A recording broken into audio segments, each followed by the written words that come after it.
Welcome to the UK Travel Planning Podcast. Your host is the founder of the UK Travel Planning website, Tracy Collins. In this podcast, Tracy shares destination guides, travel tips, and itinerary ideas, as well as interviews with a variety of guests who share their knowledge and experience of UK travel to help you plan your perfect UK vacation. Join us as we explore the UK from cosmopolitan cities to quaint villages, from historic castles to beautiful islands, and from the picturesque countryside to seaside towns. Welcome to episode 82 of the UK Travel Planning Podcast. It's lovely to have you here. I'm actually recording this podcast from a damp and rainy UK. But I'm very excited with this episode to have a fellow Aussie on the podcast. So we have Tanya, who has recently returned from a 35-day trip to the UK and the Republic of Ireland and Singapore on the way back. Tanya has agreed to come onto the podcast today and tell us all about her trip. So Tanya, would you like to introduce yourself? Tell us who you went with on the trip and whereabouts you're from. Okay, so as Tracy just said, my name's Tanya and I'm married to John. So John and I went on the trip. We come from sunny Brisbane, Australia, so not too far from where Tracy's from. And I travel with John to the UK. We have adult kids and we're just a tiny bit over 50 and we love travelling. Oh, that's brilliant. I know, and I know we've known each other as well for quite a few years, haven't we, Tanya? Yes. Yeah. So it was brilliant when you started planning this trip that you joined the Facebook group and started looking at all our resources and everything, but we'll talk about that in a bit. But do you want to give us a brief overview of where you went? Yeah, sure. So the trip was about 5.5 weeks long, although we lost a couple of days flying because obviously coming from Australia, it's a long way and you do lose days. So we flew into London, but we didn't stay in London. We went straight to Bath. So we did some travelling around that sort of southern part of England. And then we caught a plane across to Dublin, and we actually took a bus tour around Northern Ireland and Ireland, which was fabulous. And then we jumped on a plane again, flew to Edinburgh, had a couple of days in Edinburgh, and then again hired a car like we had in the south of England, and we did a road trip around the Scottish Highlands. Once we'd finished there, we finished at Inverness and caught a train down to York for a couple of days, and then to London for 6 nights, and then we chuffed off to Singapore on the way home. So that's the trip in a nutshell. Obviously, there's way more detail. Oh, yeah. We could go into later on. So how did you choose? Because I know one of the biggest things that people say when they're choosing the destinations that they want to actually go to in the UK, because it can be overwhelming because there's so many places to visit. So how did you choose the actual destinations to include in your itinerary? Yeah, we've actually found that quite difficult. Originally, we were going to just go for 3 weeks, and we thought we'd do, a week in London, a bit of England, a bit of Wales, a little bit of Scotland. But as we got to know more about each of the places, we were like, oh, hang on a minute, we need to go here, there and everywhere. And I guess we got to know about the places largely initially through your Facebook page, just following things on there and particularly seeing other people's itineraries. I mean, obviously the big ticket, London, Edinburgh, Dublin, they were on there, but some of the more regional and smaller places, and like we'd not heard of them. And I look at our trip now and I think probably 2/3 of the places we went, 12 months ago, I hadn't even actually heard of some of those places, or I might have heard of them, but I didn't know what they had to offer. So that was largely through the Facebook group initially that I kind of heard of these places. And then from that, we did further research using your products and sometimes other people's as well, but largely yours. Yeah. So you found the websites helpful? Oh, yeah, absolutely. So once we'd nutted down, we wanted to go to this place, like Bath or Cornwall or Isle of Skye, we'd taken what we could from the Facebook page, but then I'd actually go to your website and have a look on what articles you'd written about those sorts of things. Also with the itinerary, we used the website quite early on to look at, I think you had some suggested itineraries there. Yeah. So you probably noticed a lot of the places we went to are on your train itinerary, because when we first started out, that was probably what we were going to do, the train itinerary. But then as time went on and saw about people hiring cars and whatnot, we kind of changed it a bit. But we probably actually started out doing a lot of that train itinerary. And we swapped out Wales. So we didn't go to Wales at all, unfortunately, and it really was just a time factor. And it was because I just loved so much about Cornwall, and I really wanted to go to Cornwall, and particularly St Michael's Mount. I just wanted to do it. And it's a reasonable drive down there from Bath we were in. Yeah. And so something had to give, so we had to make that choice. And so we crossed out Wales to do Cornwall. And I think that happens. It doesn't matter how long you're going for. There's always something that you're going to have to you have to drop. It's very difficult to fit in. I know, even just when you sit and start thinking out, we're over there. We're going to be over there for 6 weeks in November, December. And I've just come back for 3 months. It even still, in my itinerary, I'm like, it's going to have to be here or it's going to be there, because I'm not going to be able to fit it all in. No, you can't. So obviously you said you obviously used the Facebook group and you found the website's really helpful. So that's brilliant to know. So that's great, because that's what we aim to do. And obviously I know you were just talking to me before we start the podcast that you listened to the podcast as well and found those really helpful. So should we talk a little bit in more detail about your itinerary? Yeah, sure. So we got to London, and I think I got this advice from you on another trip a few years ago, actually, or maybe someone else. But, sometimes don't start with the big city. Do you say that? Yeah. Go to somewhere smaller. Yeah. So we did that a few years back with Italy, and we kind of loved that because, you're quite tired and jet lagged and that when you first get there and dealing. And look, I've been to London before, and dealing with London when you've just had this massive, big, long trip is really quite challenging. So we had decided to go from London straight to Bath. So we got into Heathrow and we're going to catch a train to Bath.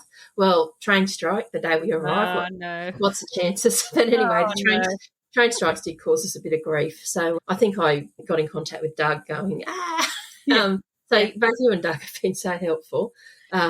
So we decided, he talked about either a private driver or a bus, and the private driver was probably a bit too expensive for us, so we chose the bus option. And look, the bus worked out really well. The only issue was the buses don't go that often like a train does. So I think when we got to Heathrow, we had to wait 3 hours for the bus. Wow. And then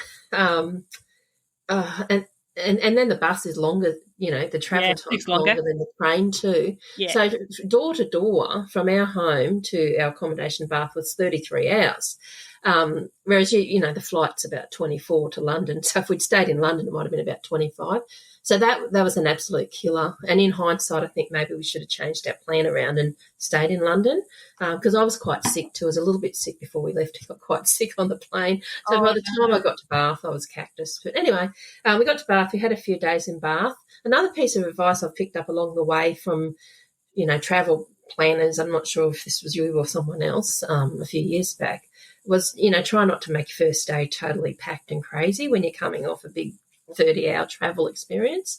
So I often do like a small group bus tour or something like that on the first day. Yeah.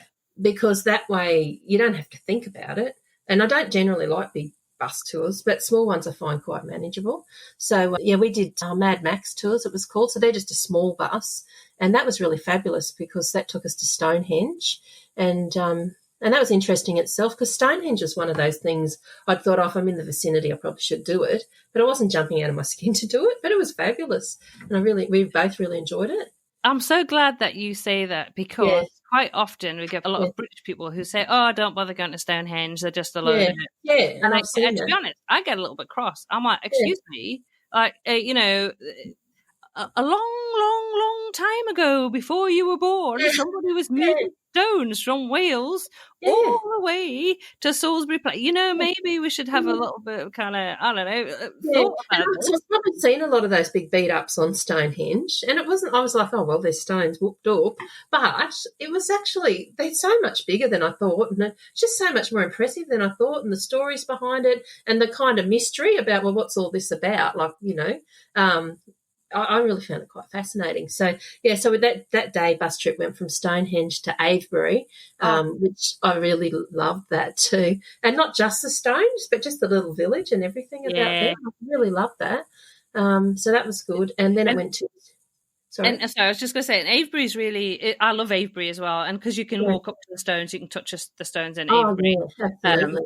Yeah, absolutely. So it's a kind of different experience from Stonehenge. But the advantage of the fact that you took that tour is that, because otherwise you do need a car, or you're going to have to do a tour to be able to go. Stonehenge you can get to by train from Bath. If you want to do Avebury, you either have to do the tour or have a car.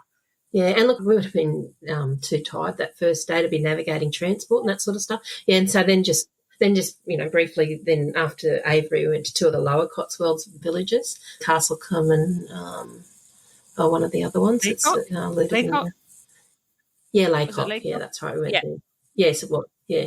So that was a really good day. So, yeah, then the next day in Bath, we just, did our own thing. So hit most of the main tourist attractions. I think that day it was my Australian birthday. So later in the day, it wasn't yet in England at the time, hadn't clicked over. So we went to the pump rooms late in the afternoon for afternoon tea, and that was fabulous. But we'd done all the, the, what do you call it, Bath Abbey and that sort of stuff first. So that was really good. So, yeah, we'd had the couple of days in Bath, and we really loved Bath, loved the architecture, loved that it was a bit smaller, loved that we could get around on our own. So then from Bath, we picked up a car and we drove down to Cornwall. So we went from Bath to St Michael's Mount just in the one day, and we wanted to be there by 1:15 because of the tide times. So we knew we were going, but we got there and we managed to get a boat across to the mountain and walk back. And we actually decided to stay in that village, which some people pronounce Marazion and some call it Marazion. So I don't know. It depends who you talk to.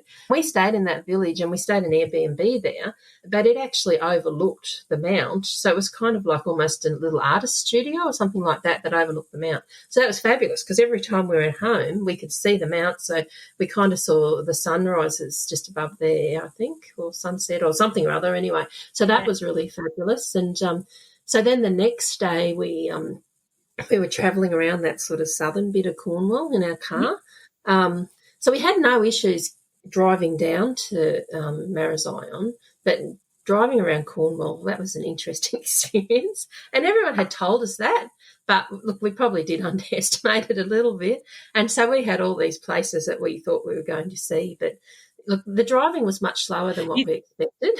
But everyone had told us, you told me that. But it wasn't just the driving, it was the parking. And you had also said that. I remember you saying on one of your trips you had to miss out Mouthall totally because you couldn't get a park. And we just found the parking such a pain as far as, but, that's how it is. So we've, got to get on with it and not whinge too much. But, like having to find a car park, pay for a car park, and often the car parks they're not necessarily right in the middle of town. And I mean, they're not way out, but then, so then it's a bit of a walk in. And we were kind of lucky that first week that the weather was like fabulous, but it was kind of around about 30 degrees Celsius and very humid. So it just those little walks when you're out, you're outside town, you've got to walk in. They were quite taxing, so we ended up not seeing everything that we thought we'd see. Like we ended up not going as far as Land's End. I think one of the reasons we didn't see everything was we went to St Ives and we took your recommendation of going to St Ives station and catching the train, and we sat on the right side. Was it the right side of the train? Yeah, and the view is just spectacular. We got to St Ives. Well, I fell in love with it because I love beaches, and the beach there right near the train station is just beautiful, and it was a beautiful sunny day, and so we went down there and spent quite a lot of time at the beach. We saw the bathing boxes, there's some coloured little huts there that people. We had a chat to a lady that had, she had one of those, and she told us all about that, and so we spent ages at the beach. And I was disappointed I didn't bring my togs or swimmers, as other people would call them, because I couldn't swim. But I hitched all my clothes up and went in the water. So we went there, and then we kind of walked into town, and I went to the fish and chip shop that you recommend in the middle there near the harbour. And that was fabulous fish and chips, and the best fish and chips we had the whole trip actually. And so we did that. So we spent a heap of time in St Ives. So we ended up dropping off some of those places that are a bit lower down in Cornwall. And also we knew that night we were going back to the Manac Theatre, which is something I'd highly recommend. So we actually saw a show. We saw a Vita at Manac Theatre, and that was wonderful. So I'd highly recommend that people do that, as long as you're okay with the driving, because the driving to get there's not for the faint-hearted, and you've got to bear in mind it's night driving as well. So you're on those skinny little roads at night time. Yeah. Imagine driving down there if I was on – well, I didn't drive anyway, and my husband did the whole lot of it because he loves driving. I would have found it a bit scary to be on those small roads. And also, like everyone talks about, we had experiences, you're driving down and next minute here's a truck coming towards you or a tractor and, all of that sort of stuff. I'd read this about Scotland and England, some of the visitors and the tourists just not knowing how to drive in those places. And we saw that a lot, actually, particularly in Scotland, where people didn't kind of know to pull over into the pull-over bays, or they were going too fast for the road. Yeah, so after Cornwall, we went up to the Cotswolds, and it was just as picturesque as everybody tells you that it is. And it probably surpassed my expectations. It was amazing. So we went to lots of the villages there. And one thing I did there that was probably different from Cornwall, I sort of had an itinerary for the Cotswolds, but with each thing I kind of put down what would be a good thing to see in this village. And so that was kind of good because we'd get to, Snows Hill and it's like, well, I want to see this, this and this, or get a photo of these things. So that kind of helped. And also in the Cotswolds before we got there, with the parking, John would drive, I'd Google, where to park in wherever you were. And I found that helpful because there are a few places where it was like, oh, you can park in this shopping centre for free for 2 hours, or, oh, you can park on this road, and it might be just a bit behind me. So I don't think we pay for parking at all there. And also we left very early that morning. So when we got to the Slaughters, for example, there was no one out and about. It was like those two little villages were our villages.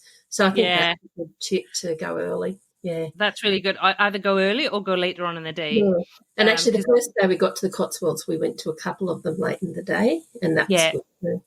That tends to be better because there are times that if you go in the middle of the day, a lot of the coaches are there trying to get parked. Sundays can be really difficult. But if you go later on, I think Doug and I went to Byberry at about 7:30 and easy to park and walk around. It literally, there was just us and another couple, which, and you go in the day and you just can't get parked or walk around. Is Byberry the one with Arlington Road? Yes.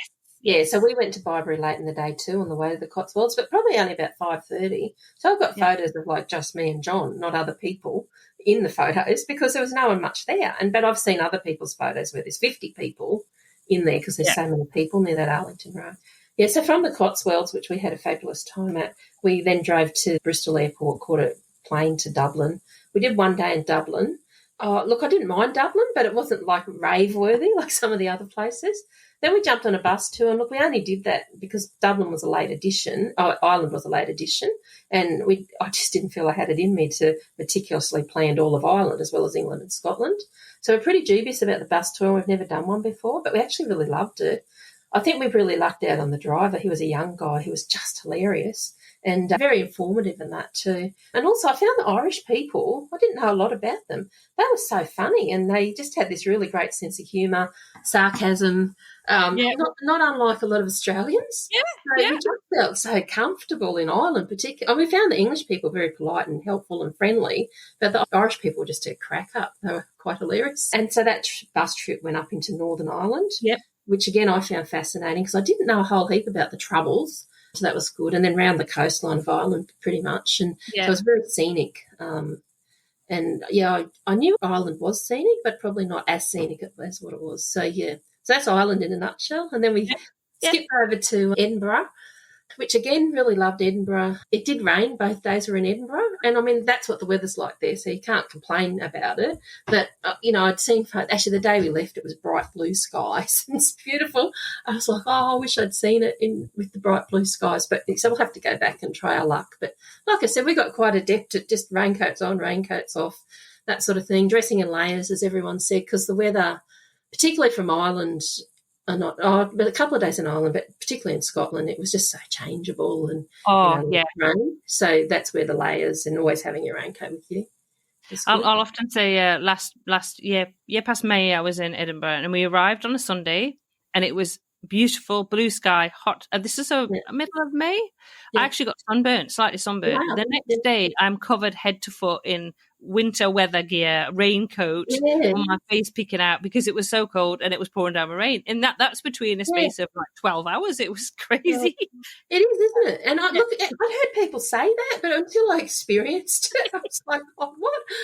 So it was hard to know how to dress some days because it was just like, oh, it's a hot day today, but 2 hours later it's freezing cold and you've got like I had like 2 puffer jackets on at one point.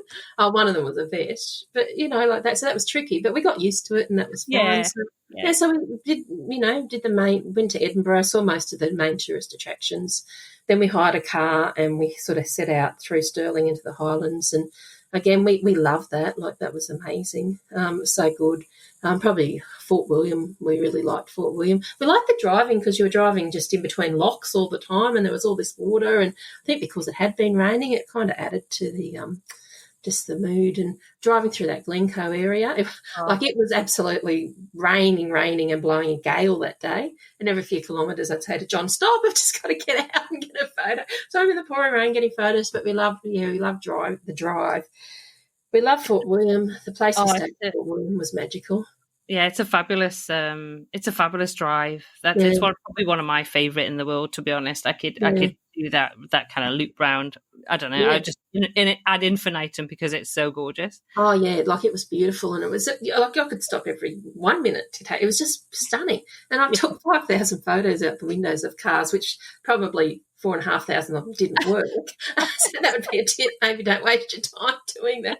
But it was just so beautiful, I wanted to capture it. So then while we were in Fort William, we did the Jacobite train, which we loved. Unfortunately, on the way out, it was pouring rain, so you couldn't see a lot. But on the way back, it had fined up, so that was really good, and we really enjoyed that experience. And it was kind of a down day, down as in rest day for us. Yeah. Because we'd been going 100 to the dozen for, a couple of weeks by then. So that was really good.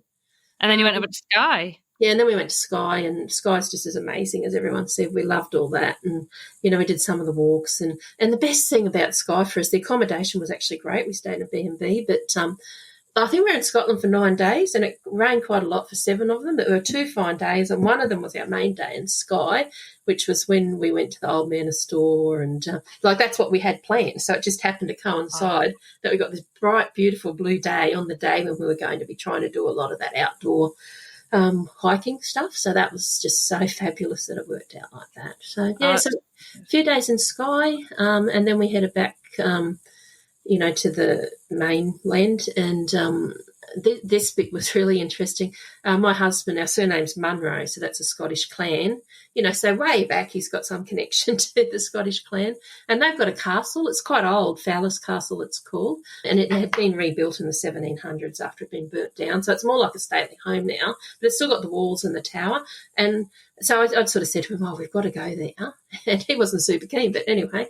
And then I realised it was an Airbnb, so we actually got to stay there for a few days. And we met the people that live in the castle, and there's sort of 2 generations still there. And, we had a tour through that and just learned a lot of that clan history. And, we're probably not big into history, but, we were fascinated. I think there's a Munro clan gathering in 2 years' time, and my husband's like, we should go back for it. And so he got right into it. And that's really cool. So that was really cool, actually, doing that. Yeah. And so from there we headed back to Inverness, caught a train to York, which loved York. It's really compact, so it's easy to get around. And then to London, and we did 6 days in London. So what did you do in London? Let's chat through London. In London, we did a lot of the royal type stuff. So, changing of the guard, Buckingham Palace. We couldn't go into it. It was shut now. I've been there before. Westminster Abbey, St Paul's Cathedral, a lot of that sort of stuff. We did that. You've got a loop. You sort of talk about a bit in that area near the Tower of London, the bridge, the borough markets. We love the Tower of London. I've been before, but I kind of probably liked it even better this time. And we'd learn about St Dunstan's in the east, probably from you and your side on a podcast or something. Yeah. So we'd gotten there quite early for the Tower of London because we knew, again, from your sites that if you go into the Tower of London, get there a bit earlier, go in first, see the crown jewels first. But we'd got there about 45, 50 minutes early.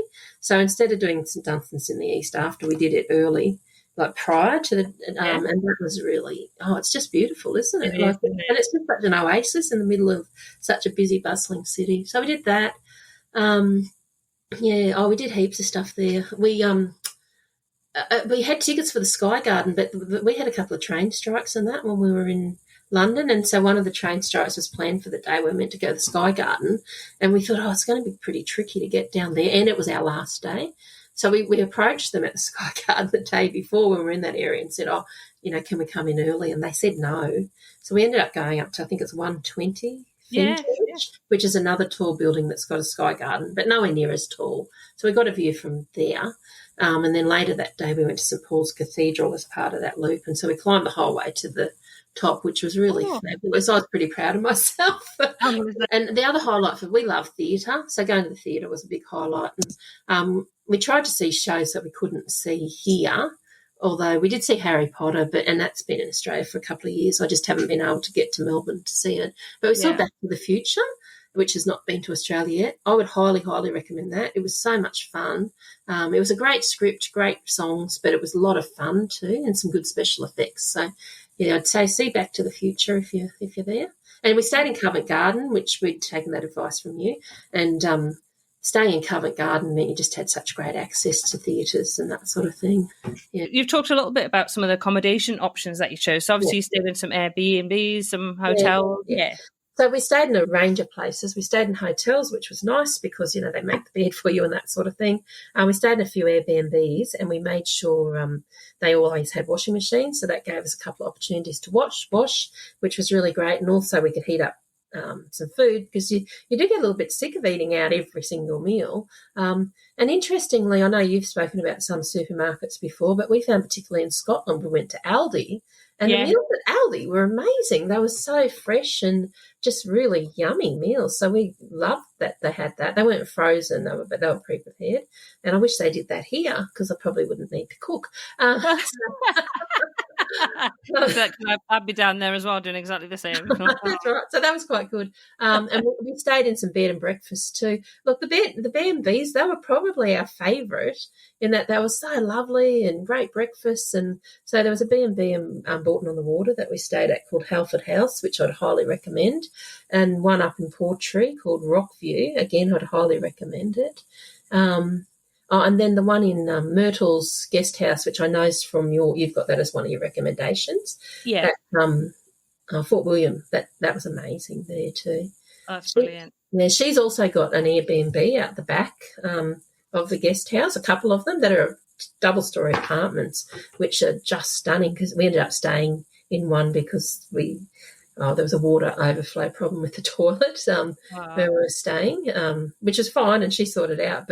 And we helped her a bit with that. So she said, I want to put you up in these other accommodations. So that would be something to look out for, because they were beautiful. We felt really pampered there. Well, I'll get the names off you and I'll put links into those in the show notes as well. So tell me about some of the food that you enjoyed in the UK then, Tanya. Well, one thing I absolutely loved, and it's a bit embarrassing to say this, is I love the Yorkie bar in England. So it's chocolate bar, and it's quite sweet, and I really love them. I brought a few of those home with me. Although I've Googled, I think you can find them a bit in Australia, so we'll see. And I shouldn't have too many of them anyway, so maybe I'll wait till I go back to England. But look, we loved the Sunday roasts. Like, they were fabulous with the Yorkshire pudding. And, I mean, probably depending on the pub, they were always good, but the quality did maybe, it's different depending on the pub. We went to the Lamb and Fig in Covent Garden, which is, I think, quite an old pub, and it was fabulous there. In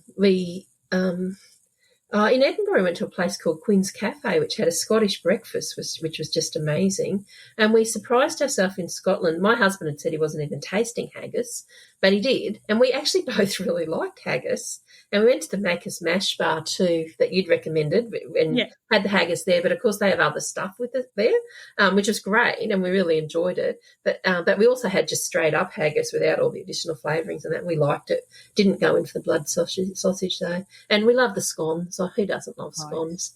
So, we every opportunity we got, we had scones, and we had a couple of teas. So, and the clotted cream, I've actually looked up a recipe of how do you do clotted cream, because we don't have that when you go to get scones here. So I've looked it up, and I can make my own. Oh, that's good. That's good. Yeah, I don't know. I'm just so used to having it when I'm over there. I don't think anything of it. And then I think in North America they're not allowed to have it. I think it's I think it's banned. Yeah, it's banned. And I wonder if because when I looked it up, it's like it looks like you bake the cream at a really low temperature in the oven for quite a few hours. So I wonder about that. So maybe I don't know. Anyway. I'll give it a try. I'll invite you over one day, Tracy, and you can have jam and clotted cream with me on the Sounds good. That sounds good, Tanya. So packing, obviously you were packing for 5 weeks. So how did you get on with that? Is there anything you think, I shouldn't have taken with me, or is there something you thought, I wish I'd had taken? Look, we had way too much stuff, as everyone says, because our bags were quite heavy, and also I didn't have room for souvenirs, which really irked me. But I knew that before I left. And look, I'd thrown in, because I'd been watching the weather, as you suggest, leading up to the trip, I knew that it was quite hot down the south of England, so I'd thrown in a couple of extra summer outfits. Look, there wasn't a whole heap. You know what, I probably didn't need as much like thermals and underwear as what I took, because like the underwear, you wash it, we washed it pretty much every day. Yeah. And I'd taken a set of boots, which I often do when I go away, but I didn't actually really wear them much. I had 2 pairs of sand shoes, and one of them were waterproof, so I wore them a lot. And I took a pair of like slides, more summery shoes, so probably not boots.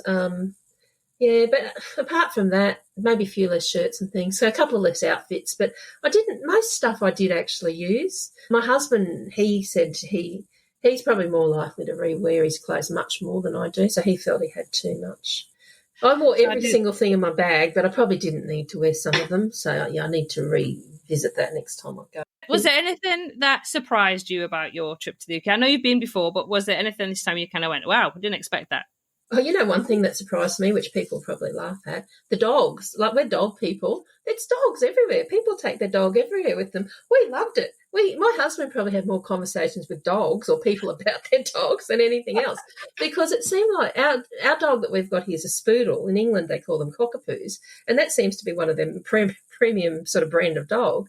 And so we'd go and talk to all these dog owners. We loved that. That was a big surprise to us. Also, the roads in Cornwall, even though everyone had told us about them, they were kind of next level. They also were up the top of Skye. We went to the lighthouse up Skye, and the roads up there were pretty crazy. But like I said, my husband likes driving, so he was like a rally car driver on those roads. He had a great time with it. But I don't think I could have driven those. I could drive like the motorways and that sort of thing, but some of those real skinny ones, Yeah, the beaches in Cornwall, like over particularly St Ives, that really surprised me, because I love the beaches in Australia and around where we live here. And I've always kind of considered, Australia's got almost the best beaches in the world, and I probably wasn't expecting a couple of those really beautiful beaches, so that surprised us. I was surprised by the weather, as we've discussed. I'd heard all about the changeable weather and all the rest of it, but until I'd actually lived it. Yeah, so they were quite. I was surprised by Ireland just generally too, how much fun Ireland was, and the people, and just the night, going to the pubs and that at night was so much fun. So yeah, there was lots and lots of things. Oh, the cost! I said to you before the thing, just the cost too. The Australian dollar's probably not doing that well against the pound, so sometimes things were more than double. And I knew it was much more expensive over there, but it was probably more expensive again than what I thought. Yeah, I think every time I go back, I think it's got more expensive. Yeah. Yeah. It's a bit, and as you say, the Australian dollar is not particularly brilliant at the moment either. So it's always a bit of a when you pay for something, you go, how much would that be? It was. So we didn't buy many souvenirs and things. Like, we didn't buy many sizable souvenirs or anything. We couldn't fit them in our luggage, but largely too, just that exchange rate just wasn't great. But in saying that, this week, since I've been home, I ordered a China teacup from one of the palaces, because I like to do that when I go. And I paid a ridiculous amount of money for it, but I like them, so I did. Yeah, no. So is there anything that you plan to do differently next time you visit? Maybe try and start in Edinburgh, do London in the middle, have some downtime, maybe in the middle, like actually schedule a holiday, like a beach holiday or something, where you're not sightseeing at all, and you can sit and read a book. Yeah, because you had 35 days, which is a long time. So in that time, really, it is pretty full on. And I know you flew back via Singapore and spent a couple of days there, didn't you, having a bit of chill out by the pool? Yeah, and look, I would do that though. We actually found the flight from Australia quite difficult this time, just the length of it, and it's so uncomfortable. So we've said every time we travel to that side of the world, we're going to break the flight both ways. We don't care what country it is or where it is, but we'll always break it and have at least one night. Hopefully. No, it's a good idea. I mean, we've done that. We've broken it up in Hong Kong, in Singapore, in Dubai, and it just makes such a difference. This is the first time we've ever broken a trip, and it was the best thing. Yeah, no, 100%. Yeah. So I'm going to end the podcast with a question that I ask absolutely everybody who comes on the podcast. Yes. Okay, so Tanya, what is the one tip you would give to anyone planning a trip to the UK for the first time? Oh, look, I'd just say research. Talk to, use your Facebook page, your podcast website. Talk to anyone that you can talk to who's been there and get their opinions. So get all your research. And then I really thought it was very good. We had it planned very well from the research. It was planned very well. Every day we had planned. But it's important, and you say this, I know, you've got to be flexible in your planning. Look, we had train strikes and bad weather, and some days we just couldn't do all those 50 things I had planned. I know you say not to overplan, and we probably did overplan a bit, but with the plan, prior to leaving, I'd gone through and highlighted just 2 things that were must-dos that day. So if we were too tired or something happened and we couldn't do the other few, that was okay. Have research is my key point. Plan well from the research, but be flexible in your plan. Yeah, no, I think that's a really, really good tip, and it's something that we do suggest. I love actually that idea of what you said about highlighting a couple of must-dos in a day, because I think sometimes, you have in your head, I'm going to do these 5 or 6 things, particularly in London. People do, and then they get disappointed when they can't do all of them. But actually, you're better off going, well, if I could do these 2 things, then I'll be happy at the end of the day. And the others are kind of a bonus. Yeah, that's exactly right. So, so that's why I found it important. And look, I think being a teacher, that's probably part of that planning. I know when I used to teach little kids years ago, you don't want them not to be busy. So you'd plan heaps, but then maybe only do half. And so I think that's quite natural to me, to plan a lot but don't do it all. Yeah. No, it's really good. Well, thanks so much, Tanya, for coming on the podcast. It's been fantastic talking to you. It's lovely to have an Aussie on as well. So hopefully we'll get some more Aussies coming on. Because obviously it's slightly different when you travel from this side of the world, because it's a heck of a longer way to go. It really is. So you've got to when you go over there, kind of make the most of that the time that you've got there, because it takes you such a long time to get there and back. Yeah, absolutely. Yeah. So thanks again, Tanya. It's been fantastic talking to you. Yeah. Thank you. I've had a great time. Thank you. Thanks once again to Tanya for agreeing to come onto the podcast. It was great to talk to her about her fantastic trip. You can find all information about the places that Tanya visited in the show notes for this episode, which are at uktravelplanning.com/episode 82. All I can say until next week's episode, which if you are arriving into one of the London airports, you might want to tune into, because you're going to be talking to Riz of X for Cars about his transfer service into London. I'm sure that's going to be a really interesting episode. I know when I arrive into Heathrow, or into any airport actually around the world, I always want to have a driver pick me up and whisk me to my hotel. I find it so less stressful when I'm flying, having to even consider when I arrive what I'm going to do. So that'll be next week. So until then, I just want to wish you all happy UK travel planning.